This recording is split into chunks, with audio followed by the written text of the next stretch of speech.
Entonces, compañeros, bueno, a todos, bienvenidos. Muchas gracias, como siempre, por estar una vez más aquí en estas charlas que estamos dando de destinos, aprovechando el tiempo. Y hoy tengo el gusto de presentar, tenemos el gusto aquí en Intravel de presentar un destino sin igual, ¿no? Como digo yo, enamorarlos de España. Y probablemente sea una tarea fácil para mí, pues soy un enamorado de esta linda tierra a la cual llegué y de la cual me enamoré, ¿no? Y ese amor ya dura 20 años y espero que sea para toda la vida. Y como digo yo, cuando hablamos de España, siempre se nos vienen algunos nombres, algunas personalidades, algunos artistas o imágenes se nos vienen a la cabeza. Por ejemplo, podemos hablar de un señor Julio Iglesias, gran cantante y gran abanderado de España.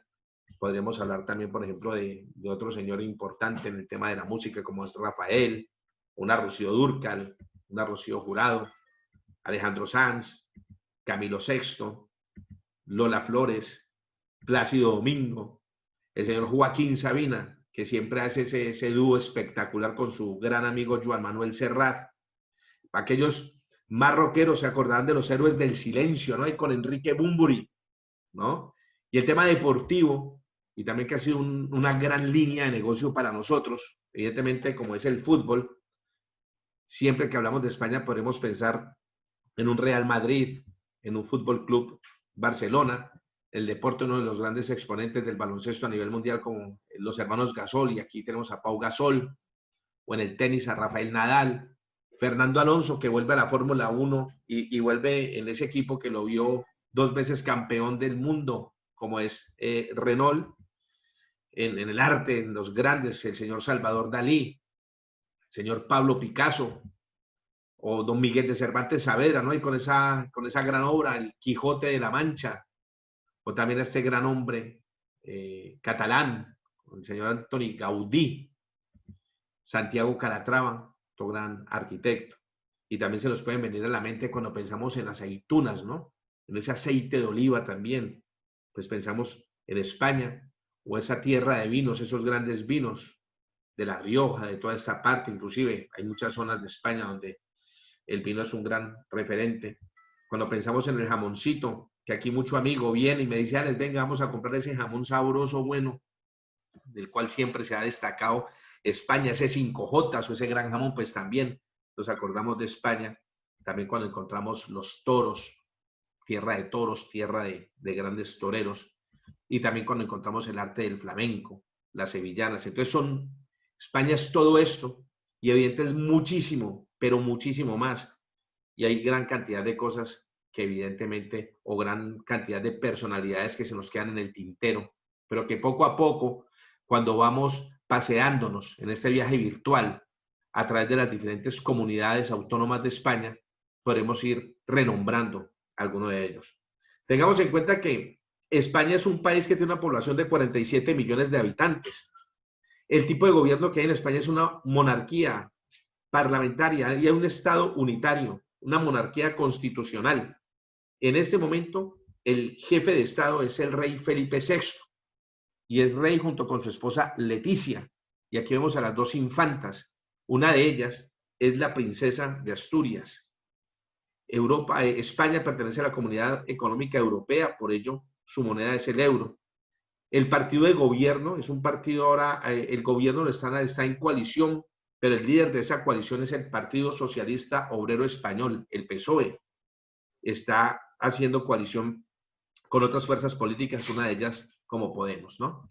Entonces, encontramos que España tiene 17 comunidades autónomas y tiene 2 ciudades autónomas. Las 2 ciudades autónomas son Ceuta y Melilla, aquellas ciudades que están al sur, parte de Andalucía abajo, en el mar, ¿no? Esas ciudades que hacen parte o que formaron en algún momento parte de Marruecos, no es la entrada, como quien dice, o es una de las fronteras con Marruecos.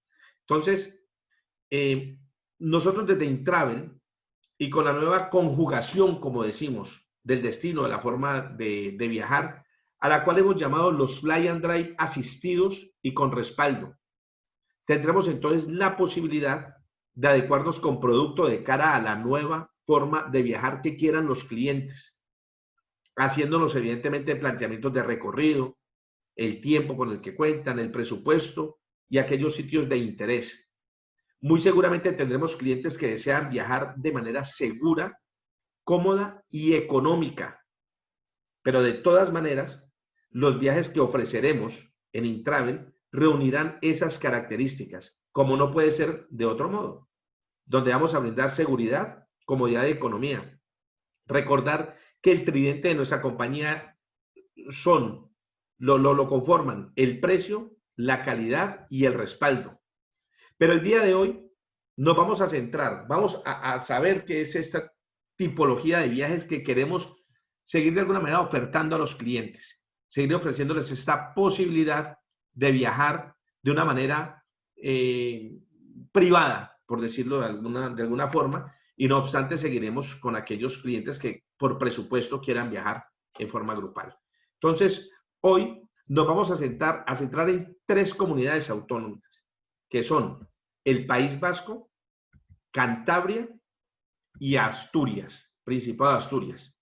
Y entonces empezamos con el País Vasco. La comunidad autónoma del País Vasco está constituida por 3 provincias, que son Álava, cuya capital es Vitoria-Gasteiz, Guipúzcoa, cuya capital es San Sebastián, o también conocida como Donostia, y Vizcaya, cuya capital es Bilbao. Entonces, cuando hablamos de Bilbao, no solamente podemos hacer referencia a ellas como la ciudad más grande del País Vasco, sino que también es la más importante a nivel económico. Pues esto que tiene entre manos la hace grande e importante, como es el puerto de Bilbao. Es el principal puerto de toda la región. Bilbao está situada en la desembocadura de la ría de Bilbao, y el nombre de Bilbao es muy probable que tenga su origen en las palabras vascas bi-albo, que significan 2 lados, ya que efectivamente la ciudad se extiende a los 2 lados de la ría, por lo que los distintos barrios están unidos por puentes. Bilbao es muy conocida, evidentemente, por el Museo de Guggenheim, ¿no? Entonces es una visita obligada. Este ha alcanzado una fama mundial y ha hecho internacional aún más a la capital, a la ciudad, a Bilbao. El Guggenheim es un museo de arte contemporáneo diseñado por el arquitecto canadiense Gehry, ¿no? Y está localizado en la villa de Bilbao. Es uno de los museos en régimen de franquicia con la Fundación Solomon Guggenheim. Entonces, una visita obligada es a este magnífico museo. Otra visita es el Mercado de la Ribera, popularmente llamado La Plaza. Es el mercado de abastos cubierto más grande de Europa. Este edificio se construyó en 1929 sobre lo que antes había sido un mercado al aire libre. Es el corazón y el alma de la ciudad. Entonces, pasearse por los numerosos puestos donde vamos a encontrar los más deliciosos pescados, las verduras y los manjares, nos hacen comprender por qué la gastronomía de esta ciudad tiene tal fama. Como es usual en España, este tipo de mercados tan típicos, es muy usual que los clientes puedan sentarse a degustar manjares, incluso de estos mismos mercados. Y esto, el mercado de la Ribera, es una de las características que encontramos aquí, ¿no? Es uno de los mercados que respeta ese tipo de turismo, inclusive para mismos amantes de la gastronomía dentro del mismo España o evidentemente aquellos internacionales. Otros sitios de interés en Bilbao, por ejemplo, el Casco Viejo, que en vasco se dice Ale Zaharra. Es una de las zonas comerciales y de ocio más importantes de Bilbao. En sus calles podemos ver que se alternan tiendas tradicionales con modernos también numerosos bares, restaurantes, algo muy típico de esta zona de España, ¿no? Sobre todo del norte de España, en encontrar todo este tipo de sitios para la cuestión del tapeo, ¿no? La Plaza Nueva, en vasco es Plaza Berría. Es una preciosa plaza porticada de mitad del siglo XIX. Y en los soportales hay numerosas tiendas y bares. Es un centro muy animado, ¿no? Muy lleno de gente de todas las edades. Los domingos por la mañana se celebra aquí, por ejemplo, un mercadillo. Y durante las fiestas, que son en el mes de agosto, vamos a poder asistir por las tardes a exhibiciones de folclore popular. Y por la noche, a partir de la medianoche, podemos asistir, por ejemplo, a conciertos. También podríamos asistir a conciertos que se celebran en esta zona de la ciudad. Otra los lugares llamativos es la Plaza Elíptica, que en vasco se dice Plaza Moyúa. Está situada muy céntrica, ¿no? Encontramos uno de los monumentos más bellos de la ciudad, el Palacio de Chavarri, del siglo XIX. Y tomando desde aquí, nos vamos metiendo desde aquí, desde la misma la plaza de Plaza Elíptica, nos vamos metiendo por la Gran Vía, en dirección a un distrito, a un barrio que se llama Abando, donde vamos a encontrar muchos comercios de todo tipo. En esta Gran Vía bilbaína también está el Palacio de la Diputación Foral de Vizcaya. Es un edificio de finales del siglo XIX. Este tipo, la Diputación Foral, es aquel organismo que se encarga de cuidar, de proteger todos aquellos edificios emblemáticos, históricos de todas las ciudades. Entonces se llaman las diputaciones. Y aquí estamos viendo el edificio de la Diputación Foral de Vizcaya. Y otros bellos edificios que encontramos en esta Gran Vía bilbaína. Podemos encontrar, por ejemplo, el Ayuntamiento de Bilbao, la Bolsa, el Teatro Arriaga, de estilo neobarroco, el Teatro de los Campos Elíseos, de estilo modernista. En las iglesias que podamos destacar dentro de esta misma zona, dentro del mismo barrio de Abando, podemos ver, por ejemplo, la Catedral de Santiago, aquí en la ciudad de Bilbao. Es un templo gótico del siglo XIV. Por ejemplo, la iglesia de San Antón, también gótica, pero con un portal renacentista, ¿no? Y una torre barroca. Entonces, lo que la hacen con unas características muy especiales, de verdad, bastante interesante.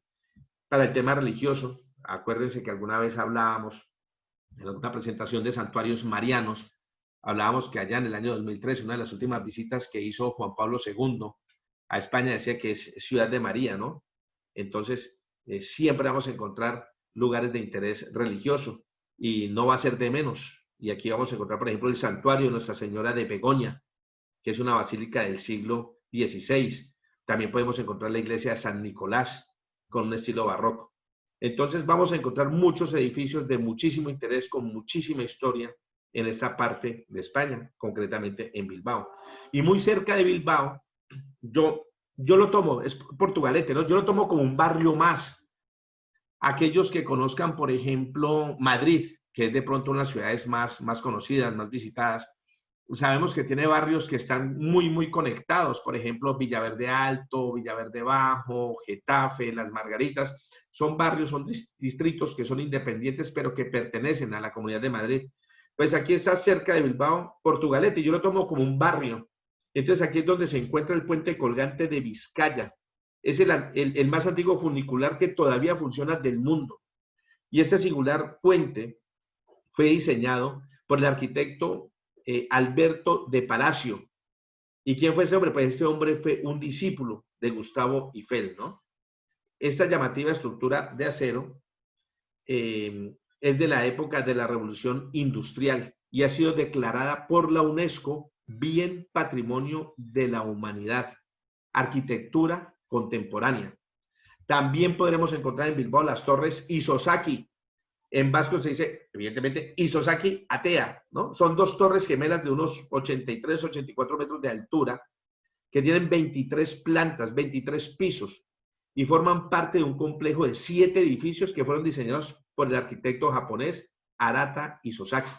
Y están situadas en el Paseo Uribiarte, en el distrito del que estamos hablando, el barrio Abando, ¿no?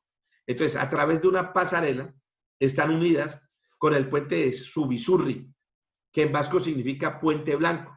Y este puente es el que comunica el Paseo Uribiarte con el Paseo Campo Volatín y fue proyectado por el arquitecto Santiago Calatrava. Y este puente recuerda una vela de barco hinchada como por el viento.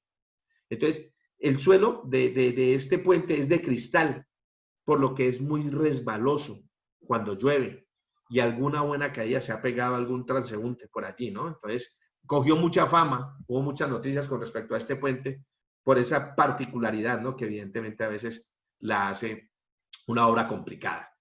Otro de los sitios de interés, por ejemplo, y que es digno de ver esa infraestructura que se montó en el metro, ¿no? Es una obra del arquitecto Sir Norman Foster y se caracteriza sobre todo por un diseño muy funcional y muy sencillo. Este arquitecto no solo diseñó algunas estaciones, sino 2 líneas completas de metro. Y como materiales, Norman empleó en las estaciones casi exclusivamente el acero, el hormigón y el vidrio. Otro de los lugares interesantes e importantes en Bilbao, el Museo de Bellas Artes, que está muy cerquita ahí al Guggenheim. Es una de las principales pinacotecas de España y reúne obras de autores tan significativos como, por ejemplo, el Greco, Bacon, Goya, Murillo, Zuluaga, Sorolla. Aquí está, por ejemplo, Van Dyck también, y Chillida, Eduardo Chillida es otro que está también aquí expuesto, y una de las grandes, evidentemente, el señor Dalí. Entonces, siempre es chévere poder venir a disfrutar del arte en una pinacoteca de este estilo. Estando en Bilbao, como hablaba al principio, ¿no? Hablamos de esta tierra, uno no puede perderse e irse de pinchos, es lo que se habla aquí, o el pincho poteo, que es como lo llaman los bilbaínos, ¿no? Y es tomar pinchos con vino. Uno realmente se va de pinchos, o sea, a tomar una copita o algo y con los pinchos, evidentemente prácticamente está cenado. Entonces, los pinchos son unas pequeñas tapas o bocados que normalmente vienen sobre el pan y que se presentan en imaginativas y deliciosas combinaciones de sabores. Y estas delicias gastronómicas se encuentran en casi todos los bares de la ciudad. Normalmente no se encargan a los camareros, ¿no? Esas están servidas sobre la barra, ¿no? Entonces están ahí montaditas, entonces cada uno se va sirviendo, uno se sirve. Y lo gracioso, lo curioso del sistema es que a la hora de cobrar, suele venir, cuando pides la cuenta, suele venir el camarero, tú dices cuánto es y empieza a contar los pinchos que uno deja en el plato. Los pinchos son como los palillitos, ¿no? Entonces dice aquí hay 3 pinchos a 1 euro, pues son 3 euros, por ejemplo, ¿no? Entonces ahí nos dicen cuánto hay que pagar. Entonces una delicia irse de pinchos por Bilbao. Estando en Bilbao, podemos hacer un viaje, una visita durante el día, ir de Bilbao hacia la ciudad de San Sebastián. Está aproximadamente a 1 hora de viaje. San Sebastián sigue perteneciendo al País Vasco. San Sebastián es la provincia, como decía al principio, es la capital de la provincia de Guipúzcoa y está ubicada a unos 20 kilómetros de la frontera con Francia. O sea, está muy pegadito. A 20 kilómetros ya estaríamos en Francia. Entonces, es un paisaje que está dominado por la Bahía de la Concha. Tiene una arquitectura que fue denominada en alguna época como la Bella Época, ¿no? Su gastronomía y los eventos culturales que aquí se celebran, como por ejemplo el Festival Internacional de Cine. Todos estos eventos culturales han dado una gran fama a esta ciudad, a pesar de sus pequeñas dimensiones.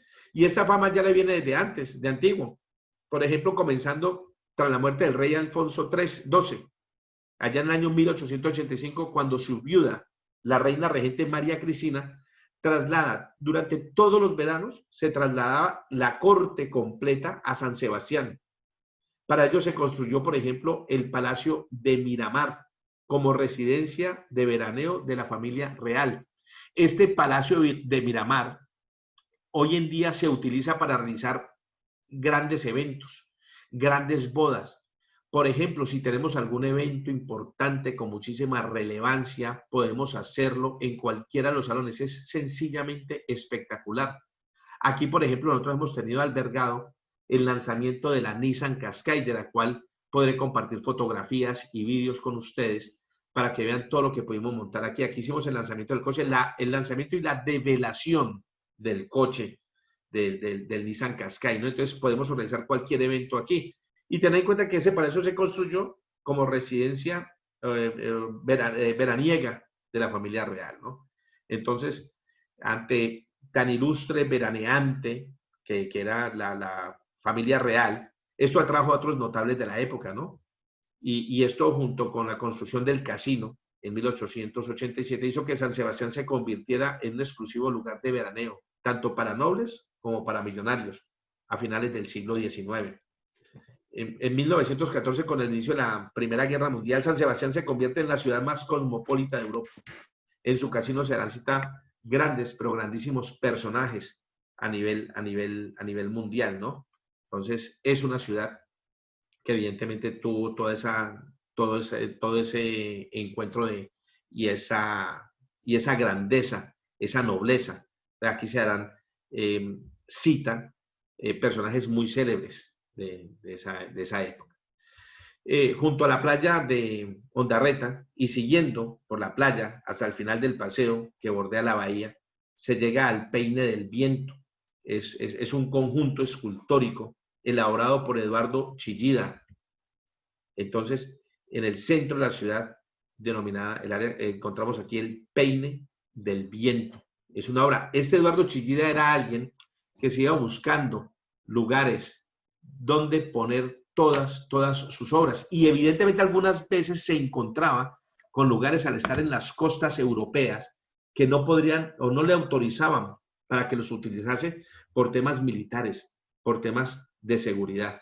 Entonces nosotros podemos seguir, por ejemplo, por ese paseo por allí, encontramos el Peine del Viento y podemos llegar por allí también bordeando al centro de la ciudad, a un área que se denomina área romántica y que hace honor a esa época que vivía San Sebastián, la bella época.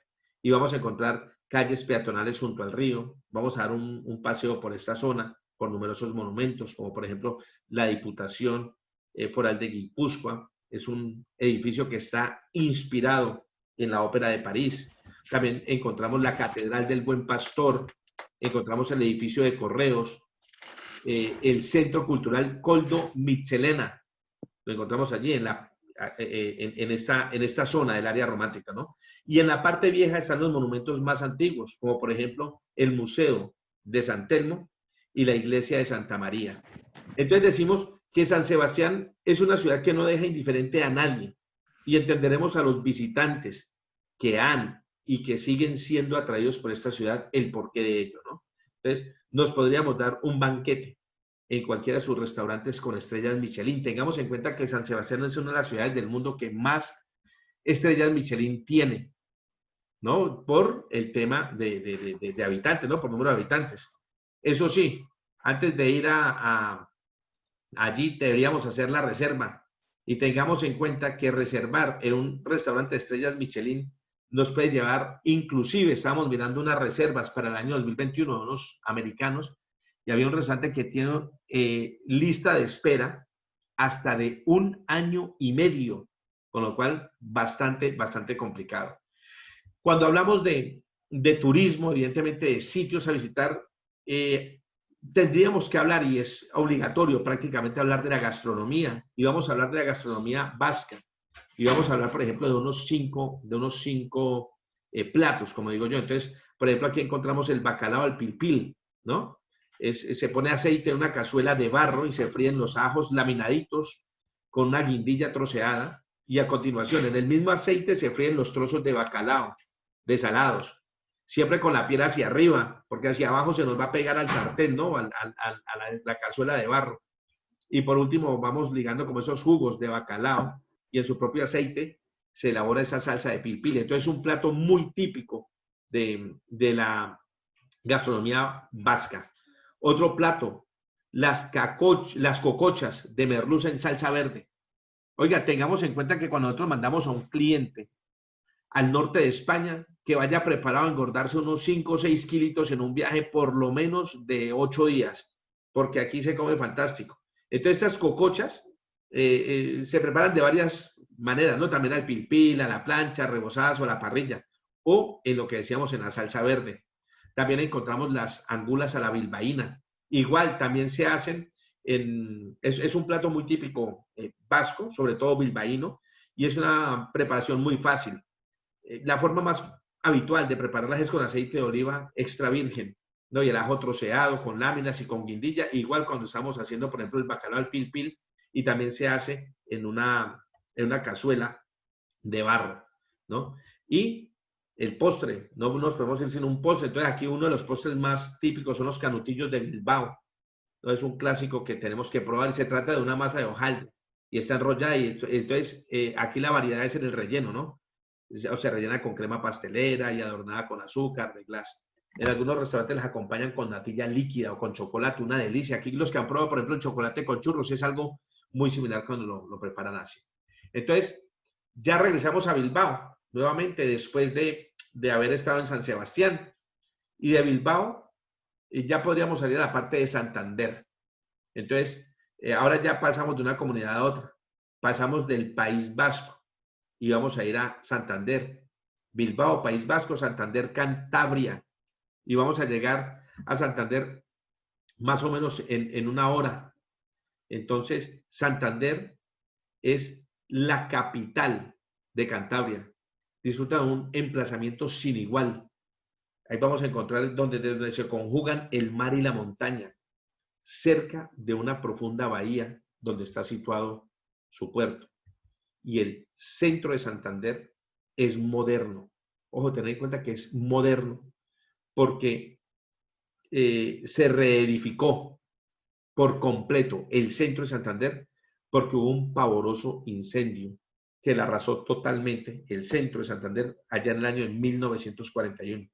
Sin embargo, la reconstrucción fue tan exitosa que nos permite hoy hacer un recorrido monumental que abarca numerosos edificios impresionantes. Entonces, esta ciudad se extiende por toda la costa, en un promontorio donde están situados un parque y un zoológico. En esta península se encuentran el Palacio de la Magdalena, residencia de verano de Alfonso XII. ¿Se acuerdan que Alfonso XII, cuando murió, ya su esposa quiso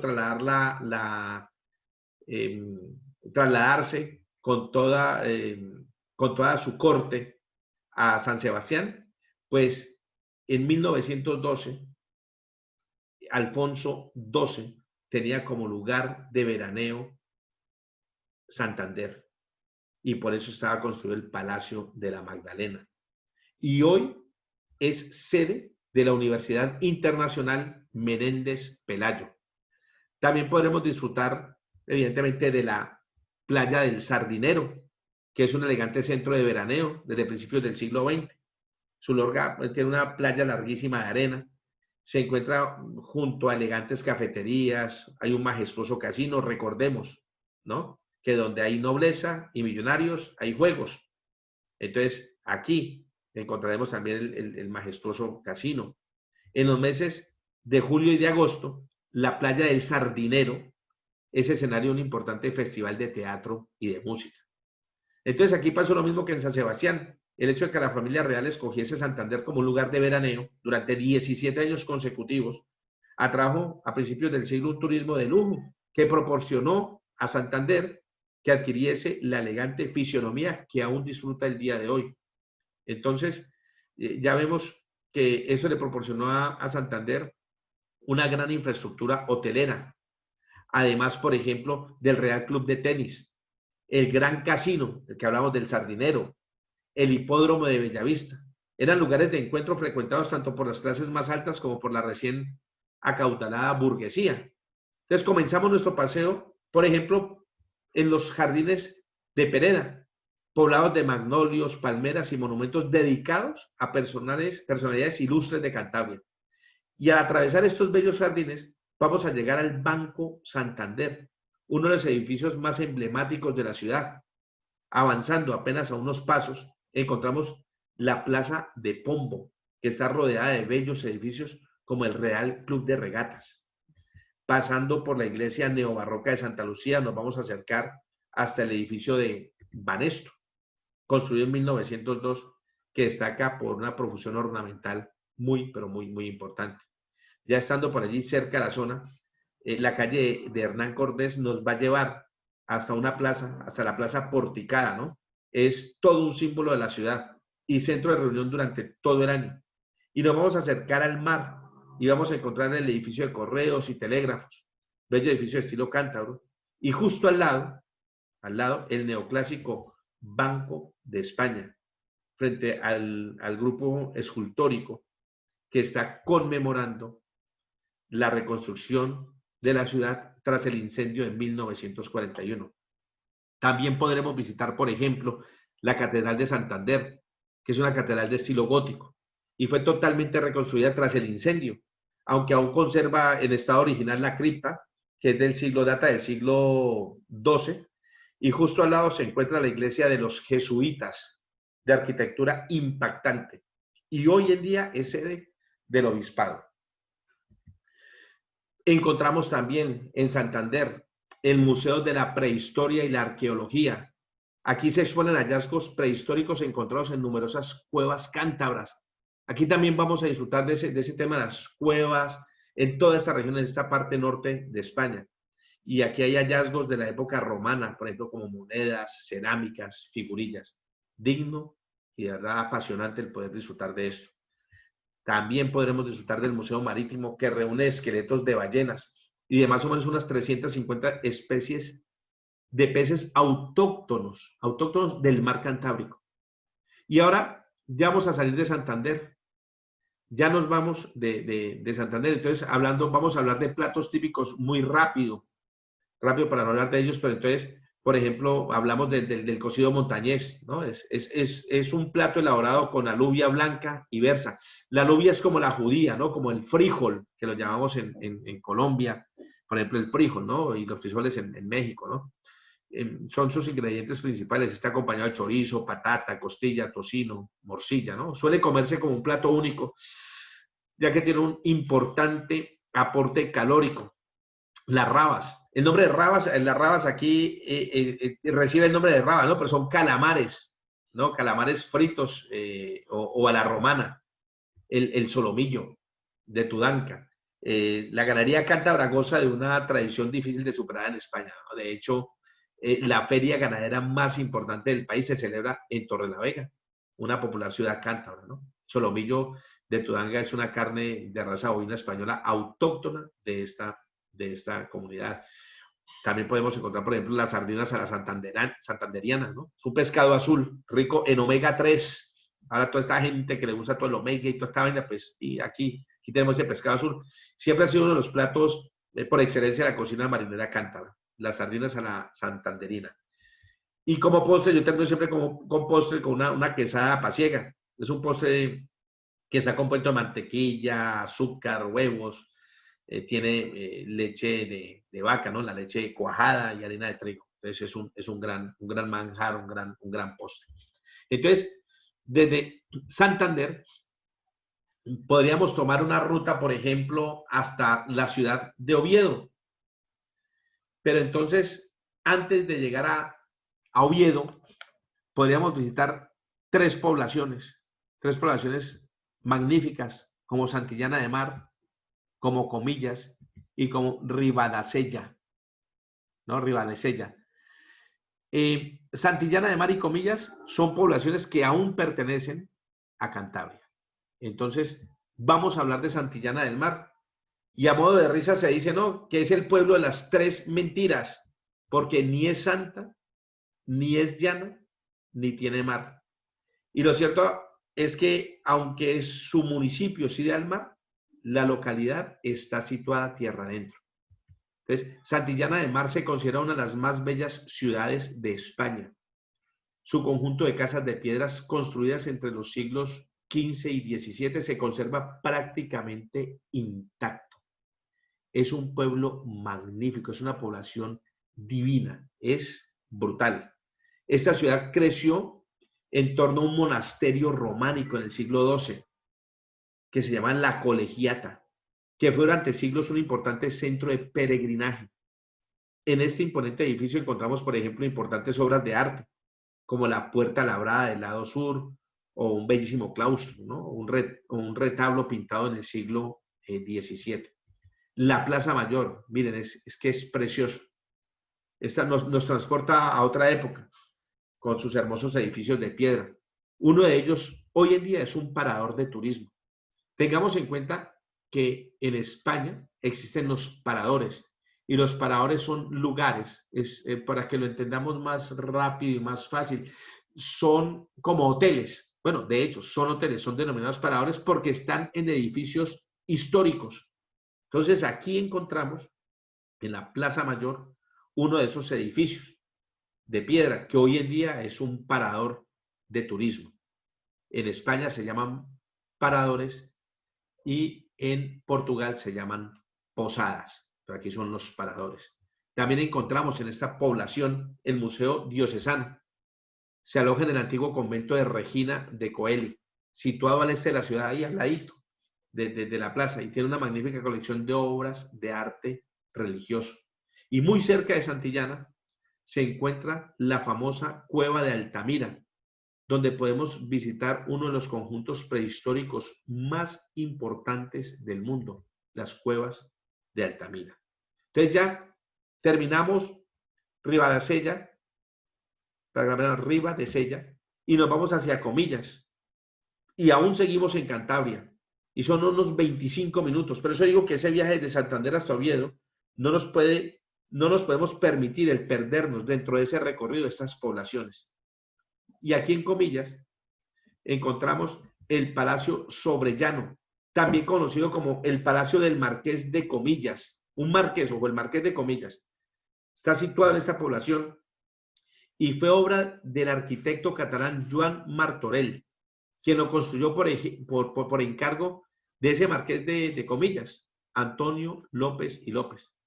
Y estas obras se acabaron allá en el año de 1888. Entonces acordémonos, Antonio López López, el Marqués de Comillas. Y en 1883, Máximo Díaz de Quijano, que era cuñado de Antonio López López, le encargó nada más ni nada menos que a Gaudí la construcción de un chalet de veraneo junto al Palacio de Sobrelleno del Marqués, aquí en Comillas. O sea, el cuñado llamó a Gaudí y le dijo, hágame el capricho. Este edificio de 1883 a 1885 es contemporáneo con la Casa Vicens, que Gaudí levantaba en Barcelona. Por eso la construcción del Capricho fue dirigida a pie de obra por Cristóbal Cascante, amigo y compañero de promoción de Gaudí. Y aunque Cascante dispuso así de una maqueta y de planos, es lo que se dice, muy detallados por Gaudí, este hombre le consultaba, se dice que le consultaba mucho a Gaudí. Entonces, viendo la minuciosidad de los detalles del capricho y la perfección de los acabados, se dice que muy probablemente, es difícil de creer que Gaudí nunca estuviera en estas obras. De hecho, el escultor Joan Matamala escribe en sus memorias, ¿no?, que Gaudí le contó que había hecho un viaje incógnito a Santiago de Compostela en estos años en los que se estaban haciendo estas edificaciones. Entonces se dice, en sus memorias dice que pasó por Burgos y por Comillas.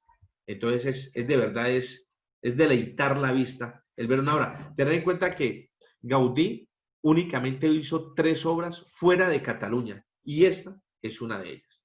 Entonces seguimos de Comillas, seguimos. Entonces, estando aquí en Comillas, podremos encontrar que vamos de Comillas, ya nos vamos a Ribadesella.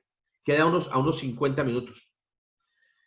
Y esta tierra, Ribadesella, es muy conocida por 2 hitos irrenunciables e irrepetibles.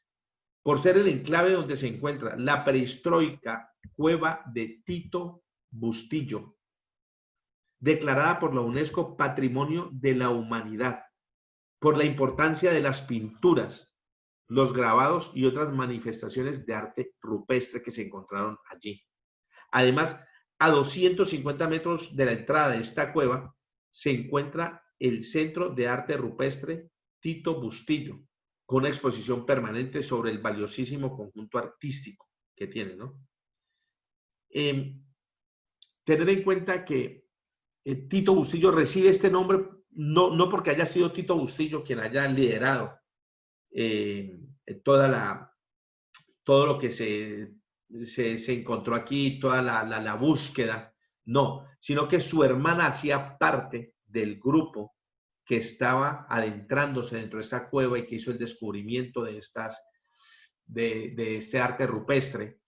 Y 3 meses después de este hallazgo, su hermano, Tito Bustillo, murió en un accidente. Entonces, en homenaje a ella y a su hermano, por eso se llama las cuevas de Tito Bustillo. Pero además de esto, que ya dije que eran 2 hitos irrenunciables, uno importantísimo es este. El otro es que es la meta de una de las carreras de piraguas más importantes y conocidas del mundo, el descenso internacional del Sella, que se celebra cada año. El primer sábado de agosto se celebra esta carrera y que es la única fiesta asturiana declarada interés turístico internacional, el descenso del Sella. Por eso se llama Riba de Sella, es la población. Entonces, el río Sella se convierte en ría al surcar el corazón de la villa y marca la vida y el paisaje de este emblemático pueblo marinero que tradicionalmente ha vivido de la pesca, tanto marítima como fluvial. Aquí es muy conocida, por ejemplo, la caza de la ballena, allá la pesca en alta mar, de bajura y del salmón, de una industria sazonera importantísima, y su comercio marítimo impregnan de verdad que un agradable casco histórico a esta región, ¿no? Y en el recorrido marítimo podemos conocer otros de los sitios de esta villa, como el paseo a pie de la ría. Es delicioso darse un paseito por allí. Y ese paseo lleva el nombre de la princesa Leticia. La actual reina de España es la reina Leticia. Pues cuando era princesa Leticia, eran los príncipes de Asturias, se le puso nombre a este paseo, dado que Leticia se dice que gran parte de los veranos de su infancia y de su juventud los pasó aquí, en esta villa. Entonces, de allí también tiene ese nombre, el paseo de la princesa Leticia, y aquí son muy conocidas. Se producen unas galletas riquísimas llamadas Leticias. Entonces, aquí las podemos tomar. Y ahora sí, ya terminamos, ya hicimos Santillana del Mar, ya hicimos Comillas y ya hicimos Ribadesella. Y entonces ahora sí nos vamos para Oviedo. Entonces nos queda una horita de camino. Y Asturias, ya estamos en Asturias, ¿no? Entonces es la comunidad autónoma uniprovincial con más reservas de la biosfera de todo el territorio español. Encontramos, por ejemplo, el Parque Nacional de los Picos de Europa, el río Eo y tierras de Burón. Encontramos el Parque Natural de las Fuentes de Narcea. Encontramos el Parque Natural de Somiedo, el Parque Natural de las Uviñas, La Mesa. Lo encontramos también aquí. Entonces encontramos, sabemos que hay 7 espacios que componen esta red de la biosfera en el Principado de Asturias.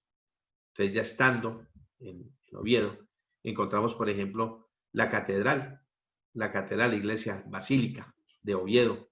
Es una catedral de estilo gótico. Es conocida también como Sacta Ovenetensis, refiriéndose a la calidad y la cantidad de las reliquias que contiene. Esta comenzó a edificarse a finales del siglo XIII y empezaron por la sala capitular, ¿no? Y el claustro. Y su construcción se prolongó durante 3 siglos hasta que el remate de la torre a mediados del siglo XVI. También encontramos, por ejemplo, el Monte Naranco. Es una sierra cuya falda meridional se encuentra a una falda, a un ladito, se encuentra la ciudad de Oviedo, precisamente el barrio que toma su nombre, barrio de Ciudad Naranco. Y ahí es donde empieza Oviedo, sobre la ladera sur del monte. Encontramos, por ejemplo, la iglesia de Santa María de Naranco. Es un antiguo palacio. Originalmente no se proyectó como iglesia, sino que fue el aula regia del conjunto palacial que el rey Ramiro I mandó a construir en las afueras de la capital del reino de Asturias. Cuando eso quedaba a las afueras, ya el crecimiento ha hecho que haga parte y se vaya comiendo esa parte, ¿no? Y se terminó eso en el año 842, se dice. Estando en Oviedo también podemos visitar el Museo de Bellas Artes de Asturias. Es el museo de arte más importante de Asturias y ocupa 3 históricos edificios de la ciudad: el Palacio de Velarde, la Casa de Oviedo Portal y la ampliación de la Casa Solís Carvajal, que en las calles de la Rúa y Santa Ana. Cuenta con obras de autores pero muy dispares, como Francisco Goya, el Greco, Pablo Picasso, Carreño Miranda, y varios retablos de pintura flamenca e italiana y artistas contemporáneos. Entonces ahí vemos la disparidad, ¿no? Entonces es entrar como a un mundo donde encuentras obras muy dispares y muy diversas. Otra de las grandezas de aquí para visitar, que de verdad que excita muchísimo, es el mercado de El Fontán. Y antes era conocido como el mercado del 19 de octubre.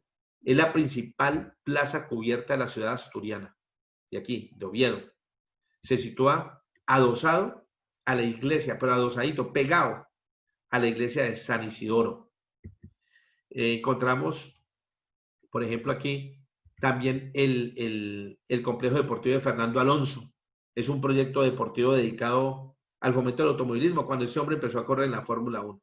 Entonces, es genial, de verdad, haber comprendido. Tengamos en cuenta que Fernando Alonso, el corredor de Fórmula 1, que se incorpora nuevamente a la Fórmula 1, es nacido en esta tierra, en Oviedo. Y entonces, ahora, estando en Oviedo, nos podríamos ir de paseo a dos tierras hermosas. Una es Gijón y la otra es Avilés. Entonces, arrancamos para la ciudad de Gijón, y aquí podemos encontrar, por ejemplo, el Elogio, el Horizonte. Eso es del año 1990, ya estando aquí en Gijón, y representa el final y la culminación de las esculturas de hormigón, de aquel hombre que yo les decía, ¿no? Que las iba buscando, lugares bonitos que le gustaran en las costas europeas, de Eduardo Chillida. Y entonces recorrió, entonces es la culminación de todas esas esculturas que él quiso dejar por toda la costa europea. Y aquí vemos su última obra del año de 1990. Otra gran obra que nos vamos a encontrar aquí, La Madre del Emigrante, también conocida popularmente como La Loca Rinconín o La Mullerona. Es de un asturiano.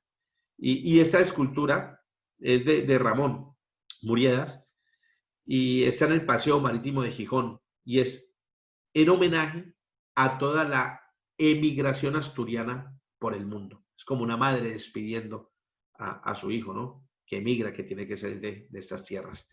Aquí en Oviedo, el Museo del Ferrocarril.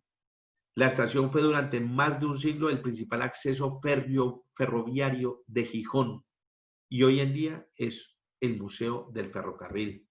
Podemos encontrar, por ejemplo, el Palacio de Revillagigedo en el barrio de Cimadevilla, o como dicen los gijoneses, Cimavilla. Está entre la Plaza Mayor y el Puerto Deportivo.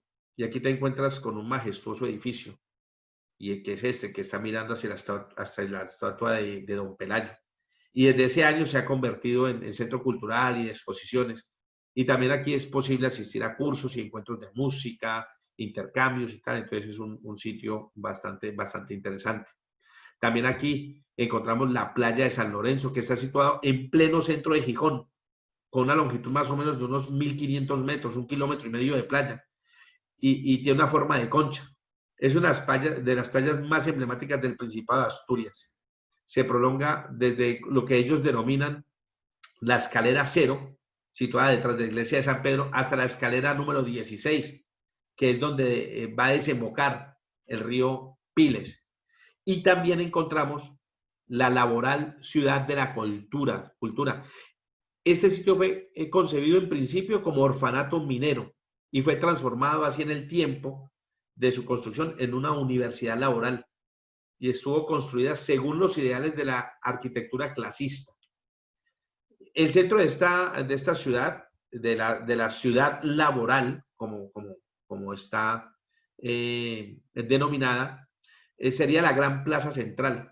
Y alrededor de esta se fue disponiendo, ¿no?, la magnífica iglesia, la torre, el teatro y los edificios de la dirección. Y en torno a ese auténtico corazón monumental de la ciudad se despliegan el resto de dependencias. O sea, es magnífico el poder ver esto y esa obra arquitectónica y sobre todo lo que el entramado que tiene. Y entonces, entre las que destacan de esas naves diáfanas construidas para talleres de formación profesional, está el conjunto de edificios que comenzó a construirse allá en el año de 1948, ¿no? Entonces, cuando en el año 2001 el gobierno del Principado de Asturias se hace cargo del edificio de la Universidad Laboral de Gijón, se decide renovar el espacio. Es un espacio de gran complejidad, ¿no? Entonces fueron consolidando las funciones formativas y creando nuevos usos complementarios.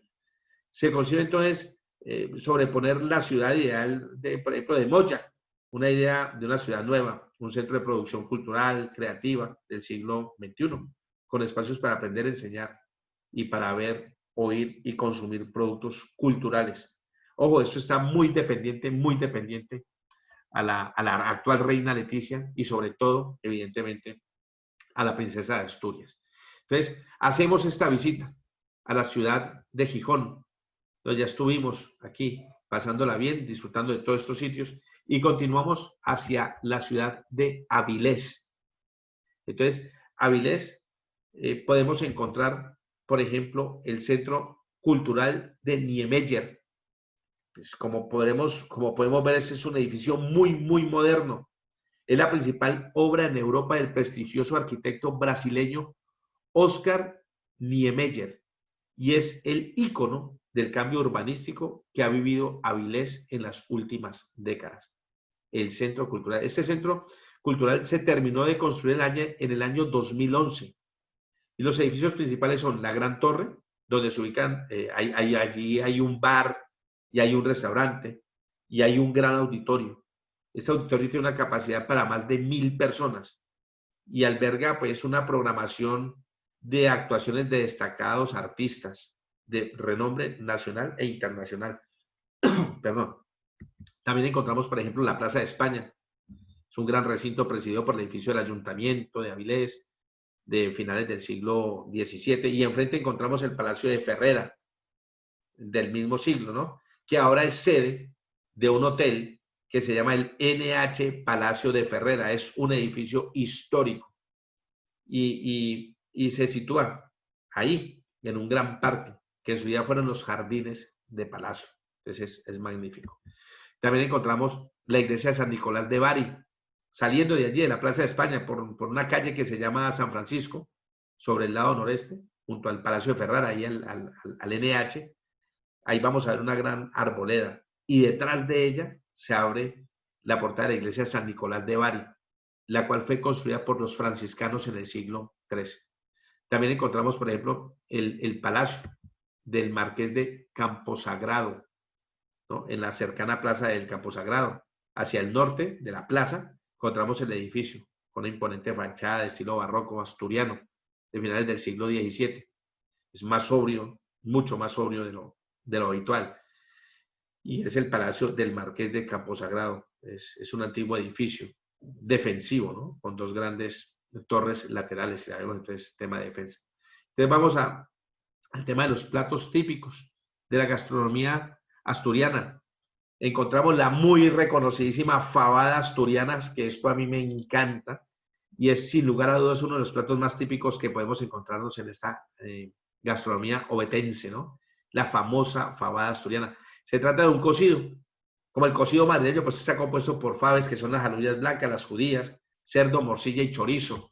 Encontramos el cachopo, es otra de las comidas más típicas que podemos degustar. El cachopo consiste en dos grandes trozos de ternera, empanada, se dice como apanadita, ¿no? Rellena de jamón y de queso. Además de este relleno, también se le pueden ayudar más ingredientes como setas, cecina, bueno, gran cantidad, es una combinación perfecta. Ojo, cuando vas allí y pides un cachopo, de verdad, que yo la primera vez que fui a comer un cachopo, yo dije, no, yo me como uno. Y la chica me decía, no, pídase uno para dos. Es exagerado como te sirven, es brutal, sobre todo allá en el norte. El cabrales, perdón, este es el pastel de cabracho. Es un pastel salado compuesto por cabracho. Cabracho es un pescado de color rojizo que se puede encontrar tanto en el Atlántico como en el Mediterráneo.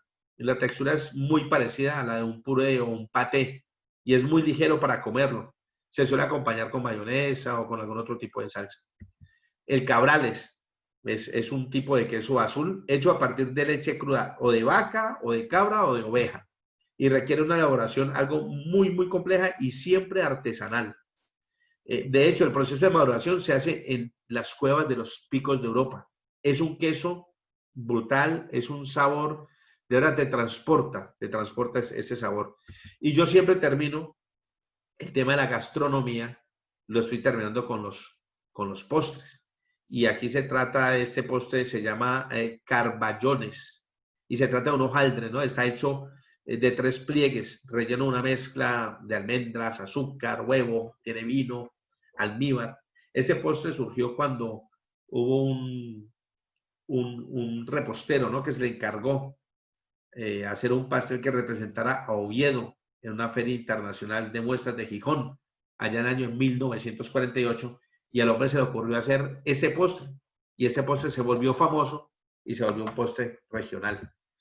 Entonces, compañeros, esta es una charla que hemos querido empezar con 3 comunidades autónomas de España, y seguiremos con muchas más hasta que completemos todas las charlas.